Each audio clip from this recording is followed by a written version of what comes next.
ومن يضلل فلا هادي له.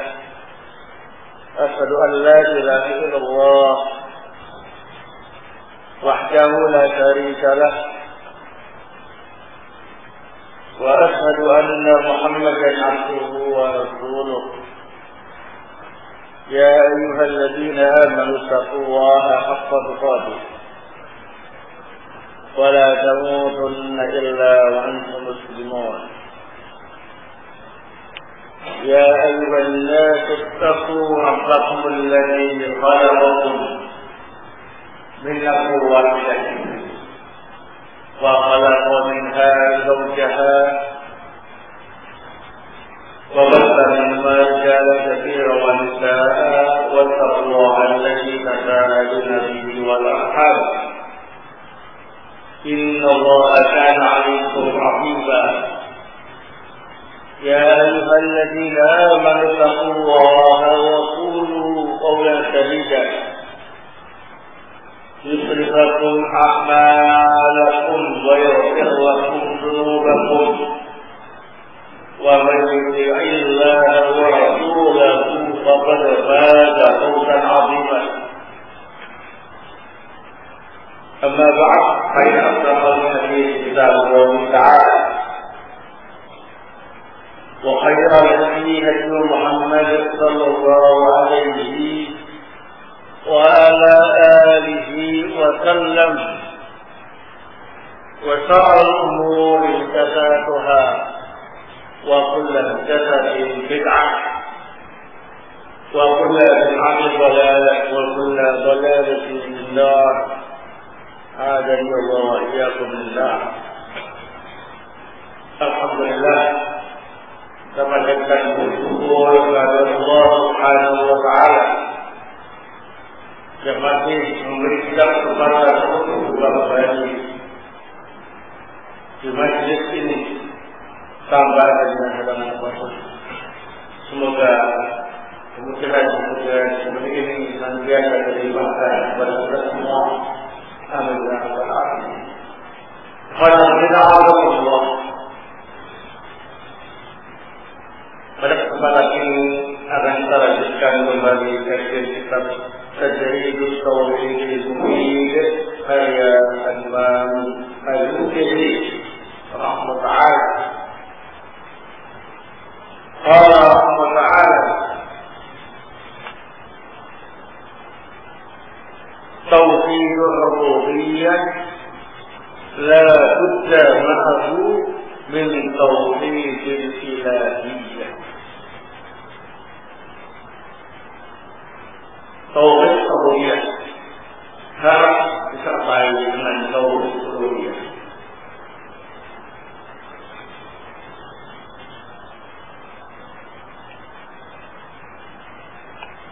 Wala raiba anna tauhid ar-rububiyyah lam yunkirahu al-musyrikun, bal aqarru bi annahu subhanahu wahdahu khaliquhum wa khaliqus samawati wal ardh wal qa'imu bi masalihil alami kullihi, wa innama أنكروا توحيد الإلهية والمحبة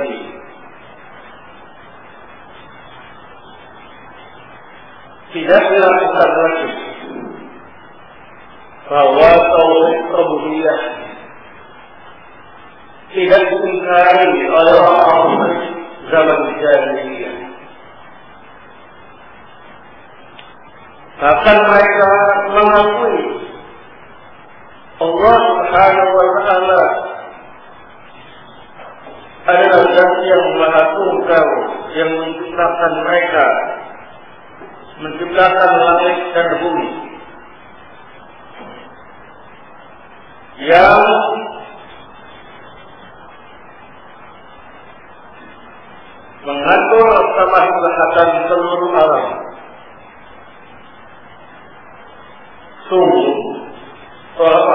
Ramadan itu hanya mengingkari tauhid ilahiyah dan al-mahabbah. Kama qala Allah Ta'ala anhum fi qawlihi wa minan nasi man yattakhidhu min dunillahi andada yuhibbunahum ka hubbillah walladzina amanu ashaddu hubban lillah.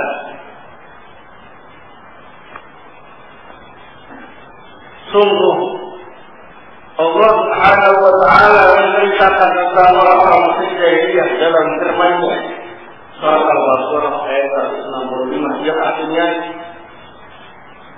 yang sebagian manusia ada yang menjadikan selain Allah sebagai tandingan yang mereka cintai seperti mencintai Allah, dan orang yang beriman sangat mencintai Allah. Falamma tawu ghayrahu bihi fi hadha at-tawqid kanu musyrikin kama qala Allah Ta'ala alhamdulillahi alladhi khalaqa as-samawati wal arda wa ja'ala adh-dhulumati wan nura ثم الذين كفروا بربهم يعدلون.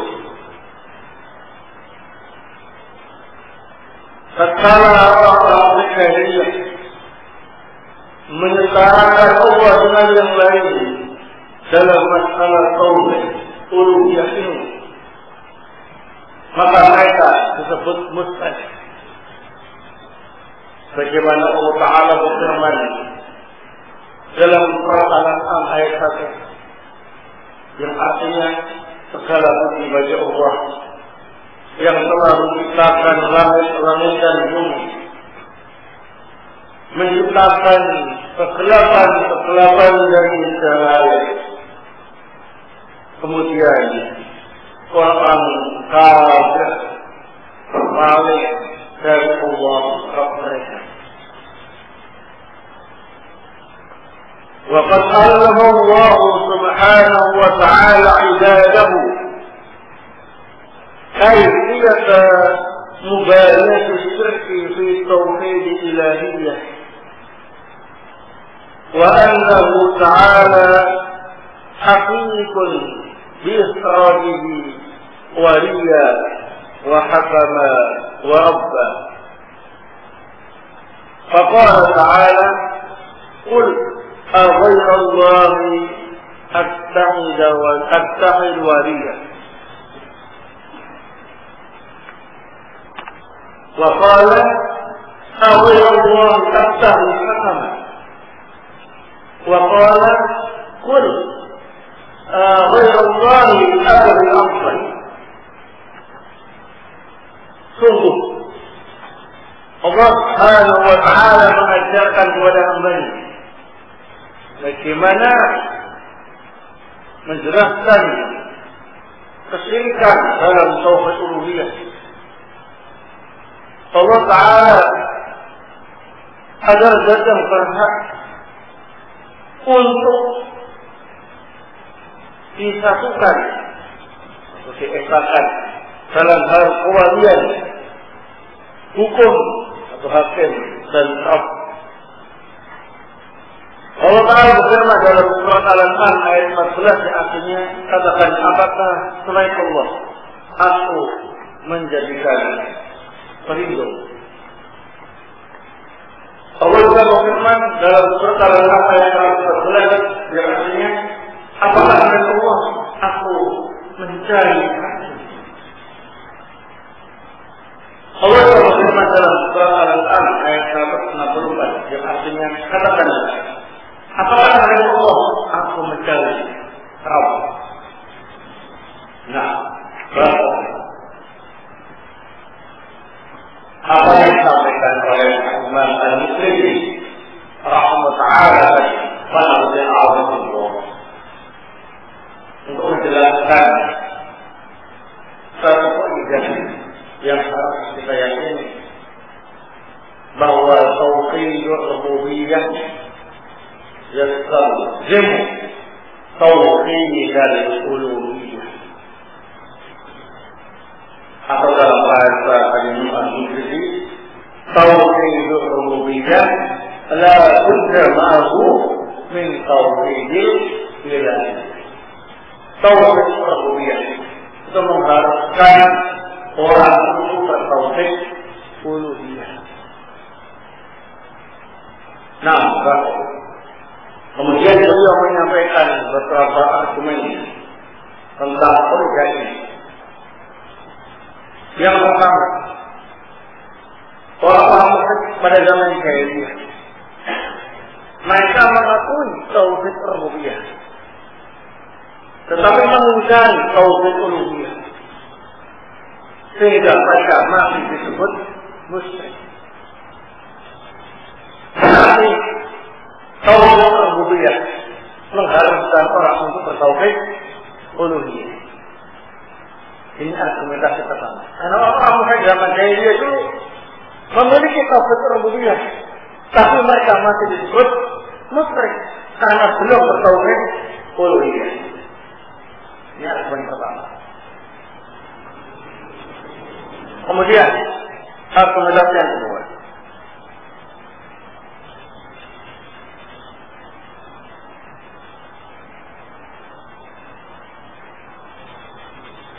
Allah Subhanahu wa ta'ala yang memiliki rububiyah berhak untuk ibadahnya, sementara yang lain tidak berhak karena tidak punya rububiyah. Jadi kalau itu memilih siapa yang lebih layak untuk disembah, maka yang paling layak ialah zat yang memiliki rububiyah, yaitu Allah Subhanahu wa ta'ala. Nah, jadi Allah Subhanahu wa ta'ala memiliki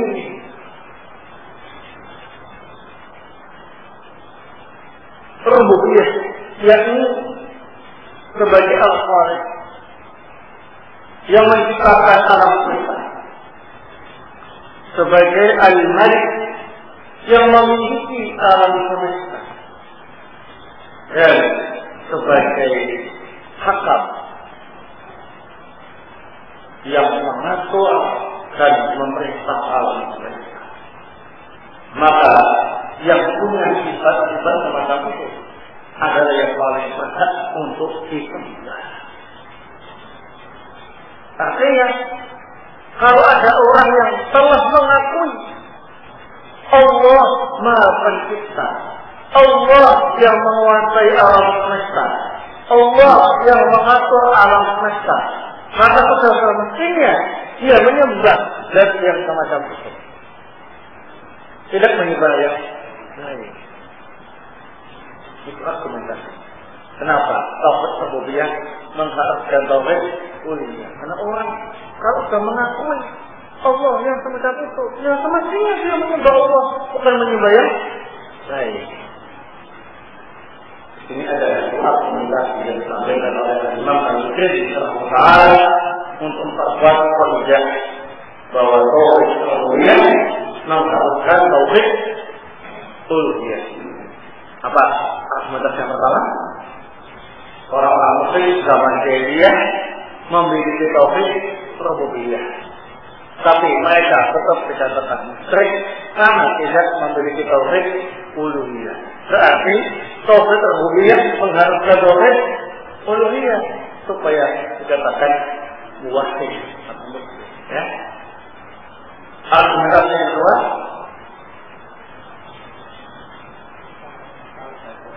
orang yang telah mengakui Allah Subhanahu wa ta'ala memiliki sifat rububiyah, ya, memiliki sifat rububiyah,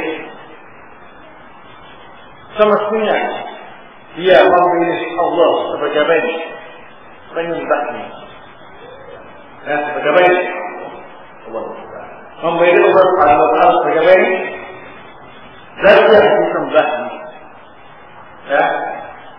Nah, tidak memilih yang lain. Jadi itu argumentasi yang disampaikan oleh Ali Rahimahullah Ta'ala.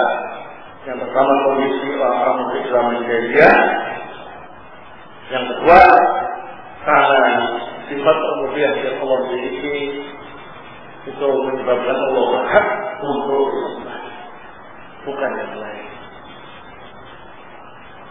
Adapun dalil-dalil tentang masalah kaidah ini, nah, yang pertama Al-Baqarah ayat 135, kemudian surat Al-An'am ayat 1, kemudian surat Al-An'am ayat 14, kemudian surat Al-An'am ayat 114, dan surat Al-An'am ayat 164.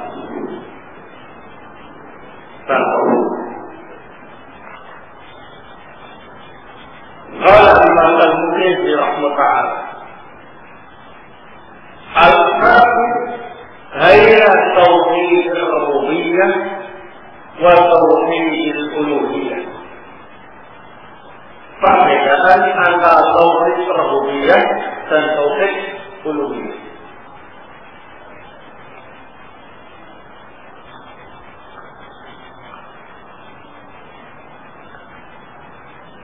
Wa man asyaka billahi ghayrahu faqad kafara. Siapa yang berpaling dari Allah kemudian ke selain Allah, maka sungguh dia telah berbuat kesyirikan.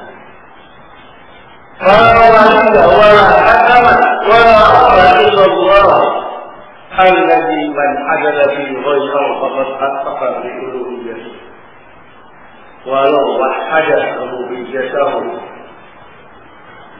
Tidak ada wali, tidak ada hakim, tidak ada kecuali Allah. Nah, siapa yang berpaling dari Allah ke yang lain, maka sungguh dia telah berbuat syirik dalam masalah uluhiyah, kalau dia telah mentauhidkan Allah dalam rububiyah.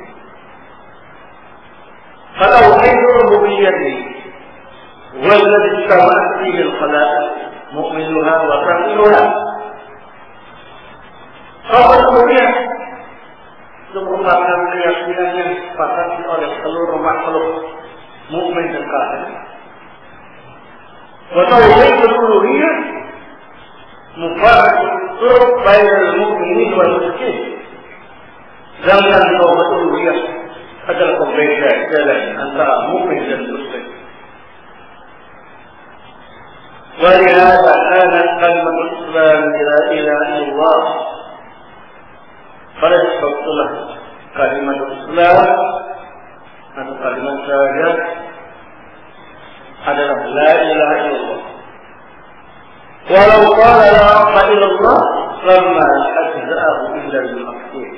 Seandainya ada orang yang berkata la ilaha illallah, maka tidak sah keislamannya menurut para pentahdir. Kalau umat Islam harus mengucapkan asyhadu an la ilaha illallah. Ya, kalau dia mengatakan asyhadu an la ilaha illallah, tidak sah. فتوحيد الألوهية والمطلوب من العباد توحيد الألوهية التوحيد yang sungguh-sungguh dilaksanakan oleh hamba. ولهذا كان أصل الله أدله كما هو قول سيبويه وهو الصحيح وهو قول جمهور الحاكم إلا من صد منهم. Oleh sebab itulah asal usul Rabbul Jalal Allah itu ialah al-ilah. Dan ini merupakan pendapat Sibawayh. Dan ini merupakan pendapat yang benar dan merupakan pendapat mayoritas murid-murid Sibawayh, kecuali yang sedikit dari mereka. Wa bihadza al-iman alladhi qarana fi al-ilah wa annahu al-mahbub باجتماع صفات الكمال فيه كان الله والاسم الجامع لجميع معاني الأسماء الحسنى والصفات العليا. Dengan kesimpulan yang kita tetapkan tentang al-ilah ini, maka makna al-ilah adalah zat yang dicintai, yang terkumpul di dalamnya sifat-sifat yang sempurna. Dan Allah adalah nama yang mencakup seluruh makna al-asmaul husna dan sifat-sifat yang tinggi. Wa huwa alladhi yunkiruhu al-musyrikun. Dan inilah yang diingkari oleh orang musyrik. Wa yahtaju Allah subhanahu wa ta'ala alaihim bi tawhidihim rububiyyatahu wa ala tawhid uluhiyyatihi.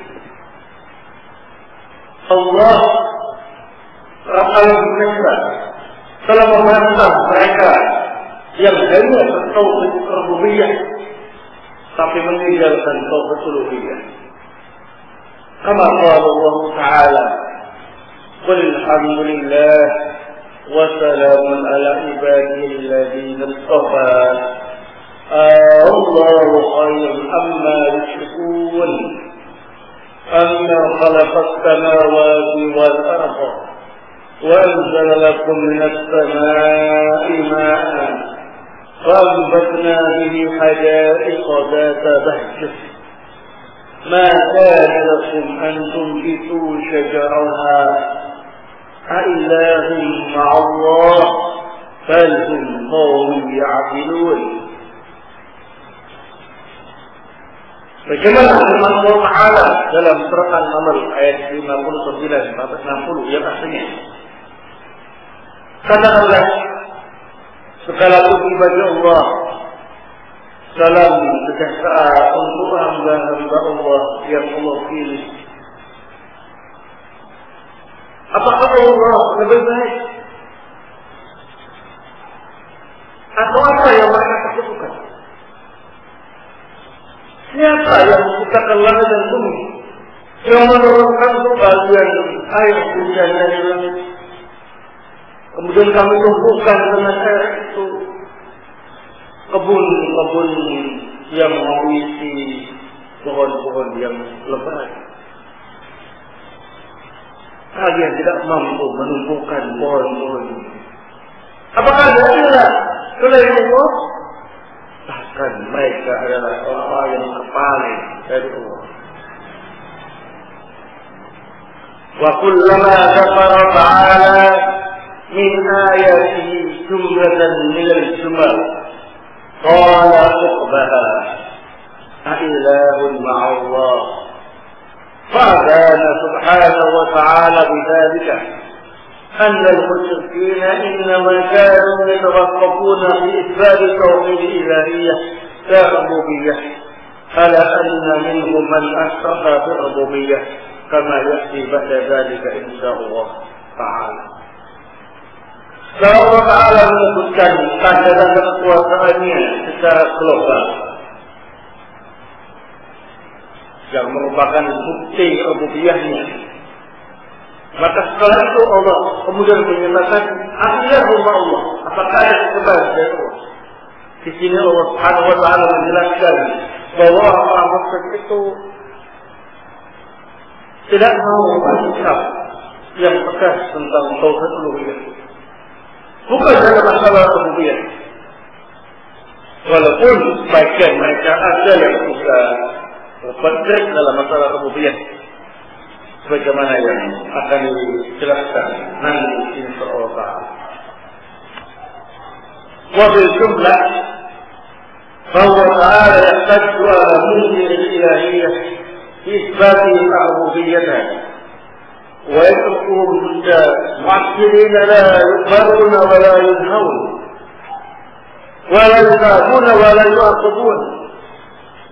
فإن الملك والآمر النافع المعطي المانع الضار النافع المصيب المعاقب. Kesimpulan, Allah Subhanahu wa Ta'ala membantah para pengingkar tauhid uluhiyah padahal mereka telah mentauhidkan Allah dalam masalah rububiyah. Allah Subhanahu wa taala meninggalkan mereka dalam keadaan murja, ya, mu'attidin, yakni tidak diperintah dan tidak dilarang, tidak diberi pahala dan tidak dihukum. Dan kemudian Allah yang Maha Kuasa adalah yang memerintah, yang melarang, yang memberi, yang menahan pemberian, yang memberi manfaat dan manfaat, yang memberi pahala dan hukuman. Nah, jadi apa yang disampaikan oleh Imam Nawawi rahimahullah ini untuk menjelaskan tentang perbedaan tauhid rububiyah dan tauhid apa ini? Uluhiyah. Ini pernah saya sampaikan pada pertemuan yang lalu tentang perbedaan tauhid rububiyah dan tauhid apa ini? Uluhiyah. Nah, saya ulangi lagi karena saat itu adalah diambil faidah dari penjelasan beliau. Tapi kalau yang ini justru dijadikan sebagai tema, ya, di antara perbedaan tauhid rububiyah dan tauhid uluhiyah. Yang pertama adalah al-ikhtilaf fil istiqah, yakni perbedaan dalam masalah pengambilan kalimat, ya. Kalau rububiyah diambil dari nama Allah Ar-Rabb,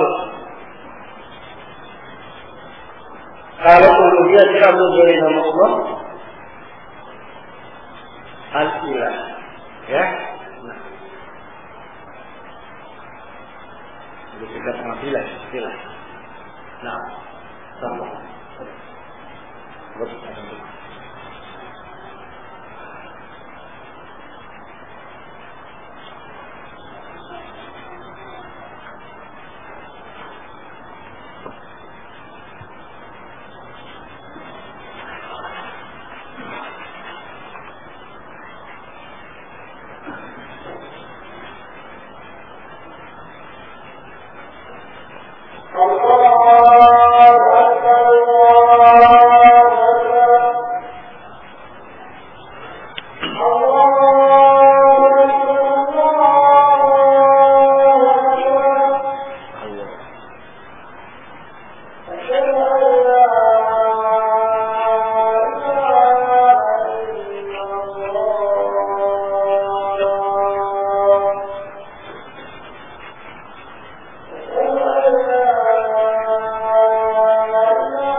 Jadi perbedaan tauhid rububiyah dan tauhid uluhiyah. Yang pertama jaga ini. Al-istilah fil-istiqah. Perbedaan dalam pengambilan ya asal kalimah ya. Kalau rububiyah diambil dari nama Allah Al-Abd. Kalau uluhiyah diambil dari nama Allah Al-Ilah. Perbedaan yang kedua.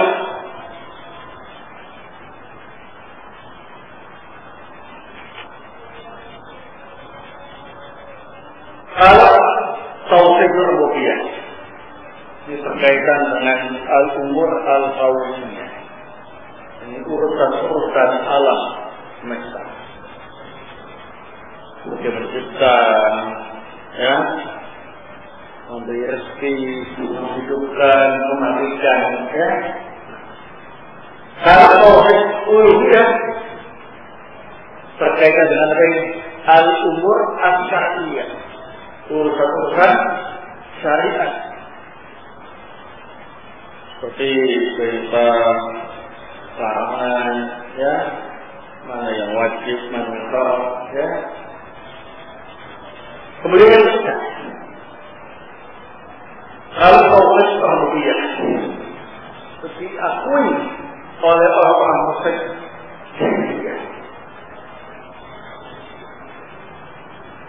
nah, walaupun ada sebagian kecil yang mengingkari, tapi mayoritas mengakui tauhid rububiyah. Sementara tauhid uluhiyah diingkari oleh orang musyrik.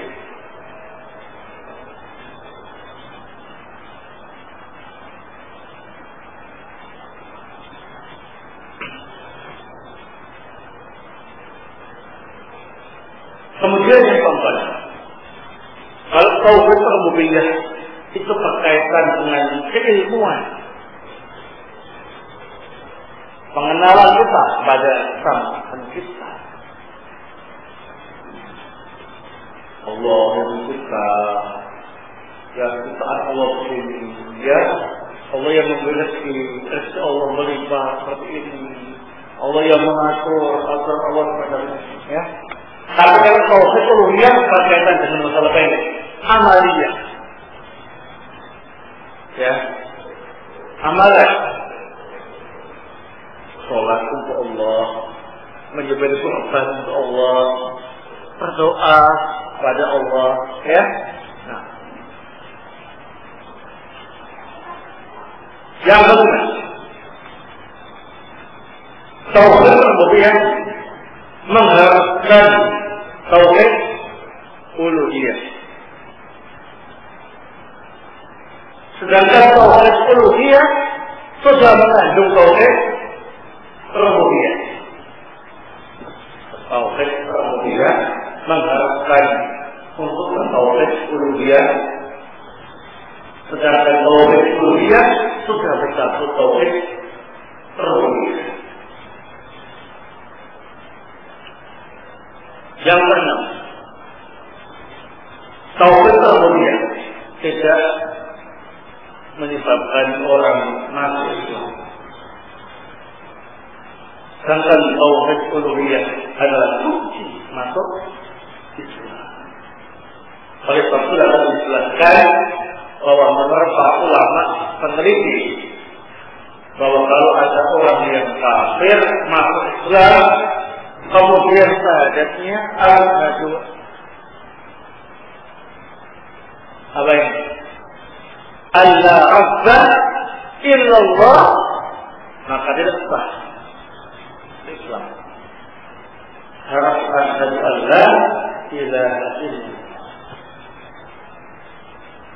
Nah, kemudian yang khusus,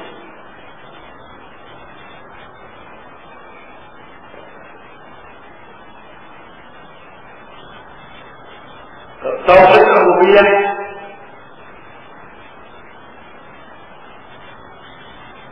ini mentauhidkan Allah di af'alihi subhanahu wa ta'ala,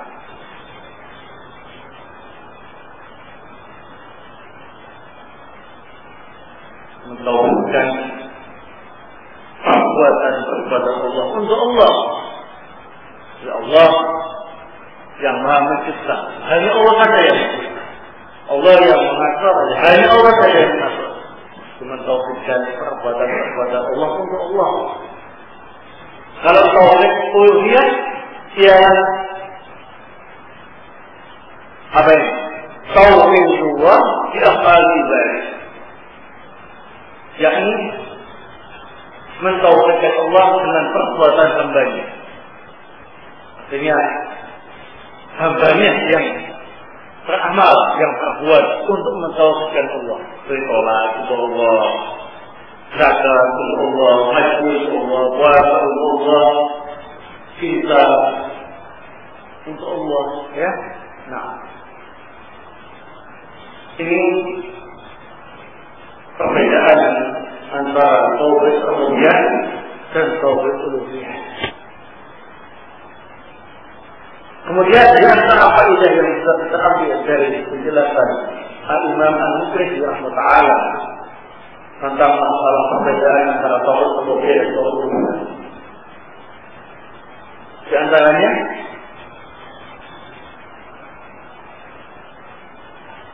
tauhid uluhiyah wal maslub min al-ibad.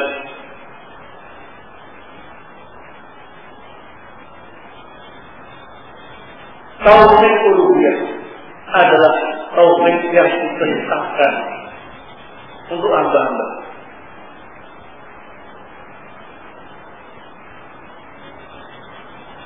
Yang untuk dilaksanakan oleh hamba. Kenapa? Karena masalah tauhid rububiyah itu sebetulnya secara akal manusia mengakui, ya. Nah. Kemudian ada yang lainnya bahwa asal lafzul jalalah Allah ialah al-ilah, maknanya ialah zat yang maha disembah. Ini baru proses lughah, ya, bahasa al-ilah menjadi Allah. Jadi ada yang menyatakan kepada kami bahwa Rasul adalah Allah itu asal usul ialah al-ilah. Berarti Allah itu memiliki makna zat yang maha disembah karena asal usulnya ialah al-ilah. Ini merupakan pendapat di bawah ini adalah pakar ulama nahwu dan bahasa. Ya.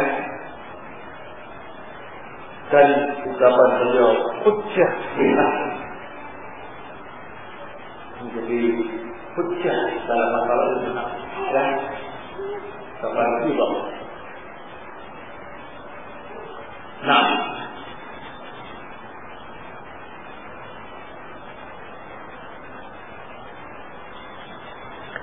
baiklah. Ini faedah tentang ini.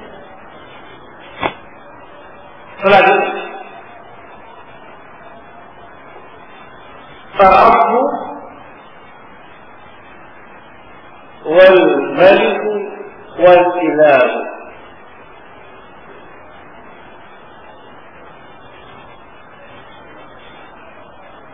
Mencapai Rabb wal Malik wal Ilah. Dengan keutamaan orang yang meyakini tiga lafaz ini, ya. Nah, waldzalika jaa isti'aratu fi suratil Nas wa suratil Falaq bil asma'il husna ats-tsalatsah Rabb wal Malik wal Ilah. Oleh sebab itulah disebutkan dalam isti'arah dalam surat An-Nas dan surat Al-Falaq tiga nama Allah yang baik: Rabb, Al-Malik dan Al-Ilah. فإنه لما قال قل أعوذ برب الناس Qul a'udzu birabbin nas. Kana fi isbat annahu qari'uhum wa fatiruhum. Maka ketika ada yang berkata, Qul a'udzu birabbin nas, aku berlindung dari Rabb manusia, maka ucapan itu telah menetapkan bahwasanya Allah yang menciptakan mereka. Khaliq sama Fatir sama yang menciptakan. Fabagi ayu khalq.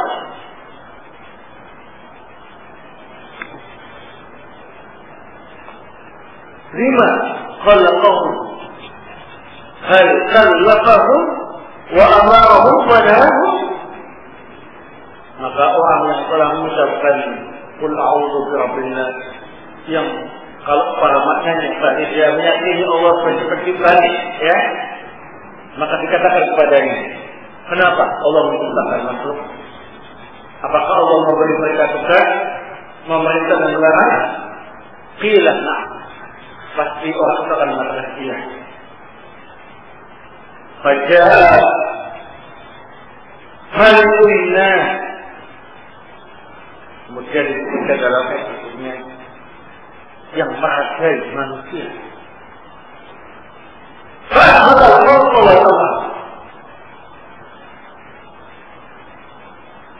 Maka orang yang telah mengucapkan Al-Qur'an berarti menetapkan wewenang mencipta dan mengatur alam semesta ini di tangan Allah.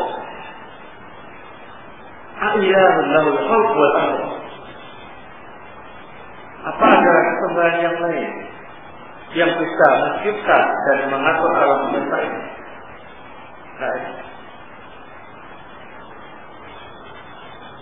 Falamma qila dzalik qila fa idza kana rabban mujidan wa malikan muqalliban فهل الحق ويعظم إليه ويكون التوجه إليه غاية الخلق والأمل. Kalau dia sudah mengucapkan malikinnya, maka tanya, jika Allah engkau akui sebagai Rabb yang mencipta, sebagai Rabb yang menguasai dan memberi tugas hamba-Nya, apakah Allah layak untuk dicintai, layak untuk diharapkan, layak untuk dituju, dan kita akan kepadanya semua penciptaan bangsa. Pasti dia akan menjawab nah. Gila.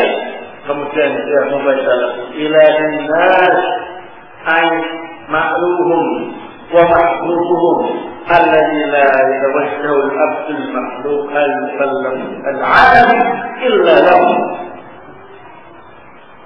Faja'at al-ilahiyyah khatimatun wa ghayatun wa ma qablaha katawajjah lah atau katawajjah lah. Nah, maka ada orang yang membaca ilahnya, lalu dia mengakui Allah yang harus mereka sembah, yang harus mereka cintai, yang mana hati itu tidak layak serahkan kepada hamba yang mencipta, yang mengatur dan menyembah kecuali untuk Allah.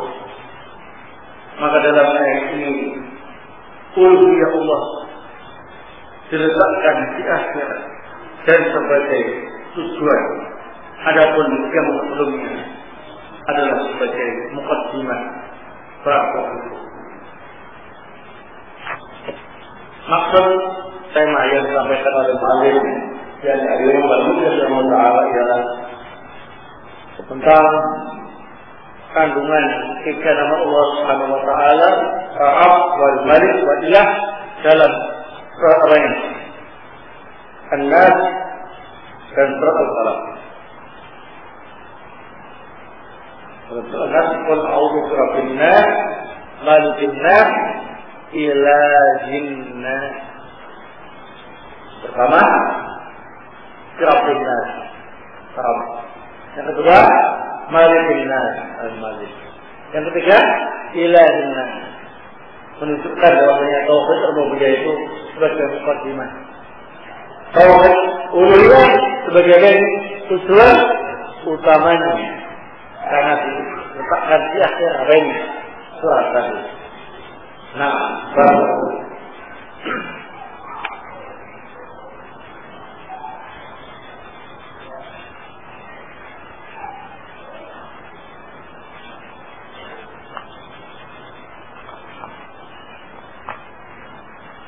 Baik.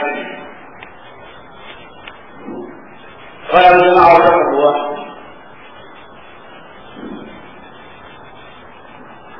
di sini baru saya sampaikan tambahan faedah tentang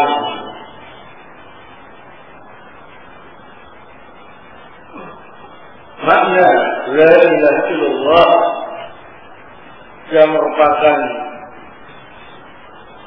wujud tauhid uluhiyah yang menjadi tujuan utama dalam tauhid. Dan bagaimana penjelasan para ulama tentang makna itu. Bagaimana kita bahas. Syekhul Islam Ibnu Taimiyah rahimahullah dalam kitab beliau Ittiba'u Siratal Mustaqim menjelaskan tentang makna la ilaha illallah.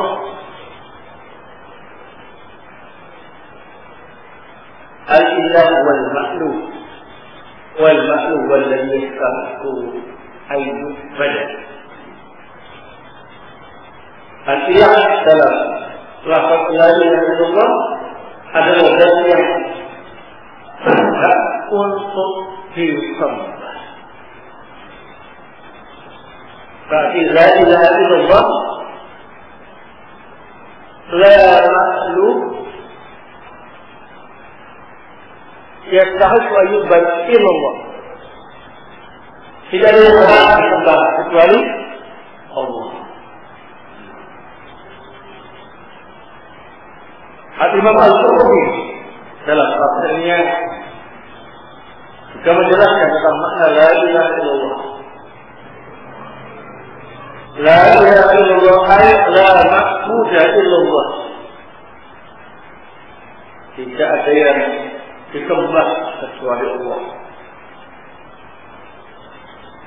Tapi ilah itu maknanya ialah al-ma'bud, ya, bukan Ar-Rabb wal Malik, ya, apa ini al-ma'bud. Berkaitan uluhiyah, tidak ada kaitannya dengan apa ini rububiyah. Kemudian Al-Hafiz Hakami dalam kitab beliau Ma'ariful Qabul menyatakan makna la ilaha illallah la ma'budu bihaqqin illallah. Itu jelas. Maka la ilaha illallah adalah tidak ada yang berhak diibadahi kecuali Allah. Sudah berkata Syekh Abdul Ahmad Ibnu Hasan Al-Sayyid dalam kitab beliau Fathul Majid, wa ma'na la ilaha illallah la ma'budu bihaqqin illallah. Maka la ilaha illallah ialah tidak ada yang berhak diibadahi kecuali Allah. Nah,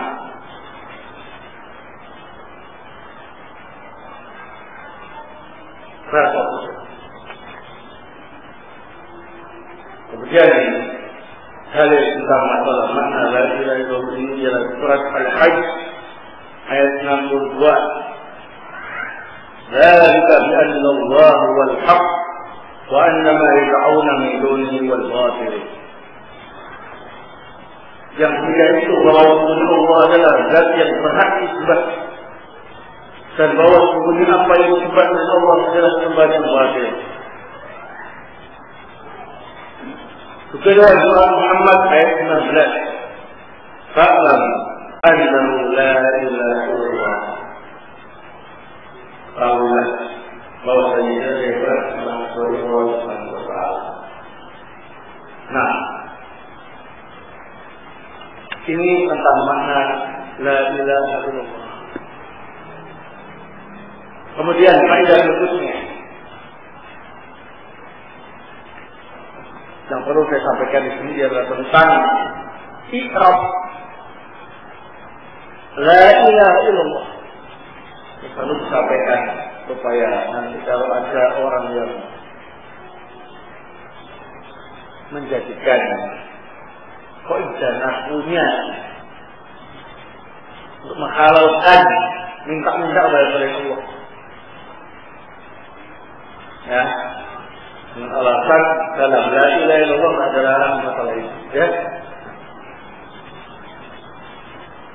La ilaha illallah la disebut la an-nafiyah lil jinsi. La an-nafiyah lil jinsi itu la yang seamal seperti inna wa akhwatuha, ya, yaitu menentukan isim dan merapakan baik khobar.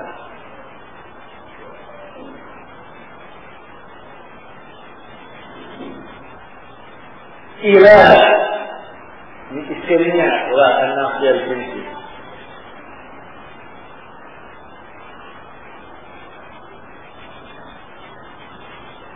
Nah,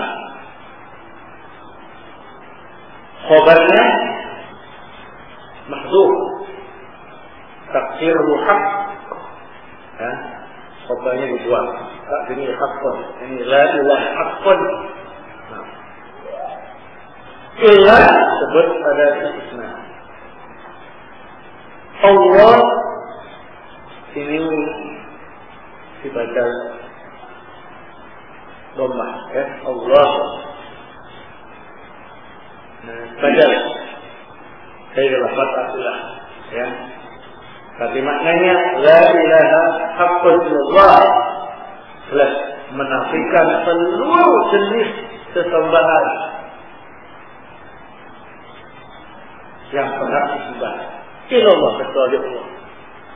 Di semua sembahan yang ada itu ada wujudnya, tapi semuanya tidak berhak disembah illallah kecuali Allah. Makanya menggunakan la-nafiyah di sini. La-nafiyah di sini untuk meniadakan sesuatu secara total, tidak terpisah. Kecuali kalau ada pengecualiannya harus dikasih ada istisna illah. Seperti dalam contoh yang ada dalam kehidupan sehari-hari. Lamma ata fil masjid, tidak ada seorang perempuan pun di masjid ini, ya. Sebenarnya semua perempuan nggak ada di masjid ini, nggak ada semuanya, ya. Total nggak ada. Kalau ternyata ada, harus dikecualikan dengan sadatul istisna, ya. Illa bulana, kecuali di bulan kecil. Nah, dari semuanya yang ada ini enggak layak disebut perempuan. Yang layak disebut perempuan hanya di bulan ini. Demikian pula la ilaha illallah, semua yang disembah yang ada di tengah-tengah masyarakat itu tidak layak disembah kecuali Allah Subhanahu wa taala. Karena dalam nafsu ada yang kemudian menafsirkannya dengan wujud bukan hak, khobar yang dibuang. La ilaha mawjudun illallah. Kalau diartikan semacam ini, tidak ada yang disembah kecuali Allah. Seolah-olah yang terjadi di tengah masyarakat itu bukan menyembah, ya, seolah-olah tidak menyembah, seolah-olah tidak dijadikan sebagai sesembahan. Ya, seolah-olah yang menyembah cuma Allah saja. Padahal kenyataannya banyak yang menyembah selain Allah. Ini khawatir kalau menyampaikan semacam ini, kesimpulannya saat ini mereka yang minta doa, minta sabar dan sebagainya, di sini itu tidak dinamakan menyembah. Dan yang minta-minta itu tidak dinamakan apa ini? Kesembahan. Pada kenyataannya maka menyembah dan yang mereka datang itu disebut kesembahan juga. Ya, nah, begitu. Seolah-olah menutup mata dengan realita yang ada. Ini dengan bahasa nahwu.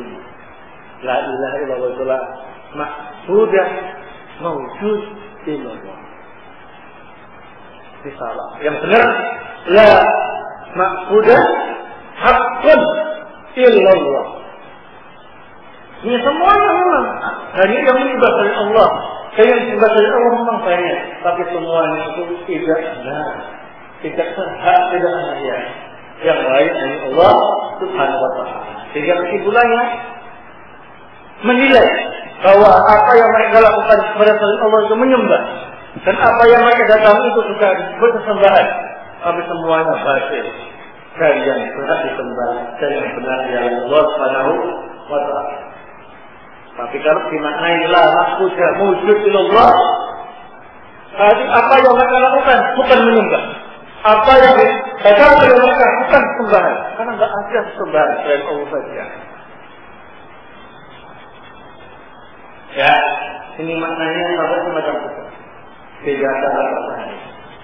Ya, nah, itu faedahnya. Mengapa saya sampaikan tentang kitabnya la ilaha illallah. Ya, la karena dirinci, ilaha isimnya, khobarnya mahdzuf, takdirnya adalah hakul.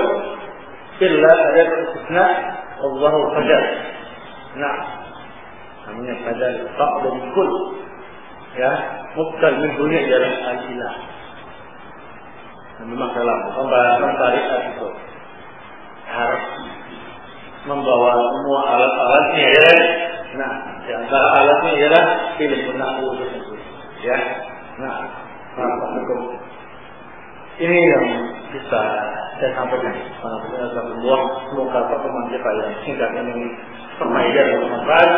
Dan apabila ada kata-kata saya yang salah, saya bertobat dan bersyukur kepada Allah Subhanahu wa Ta'ala.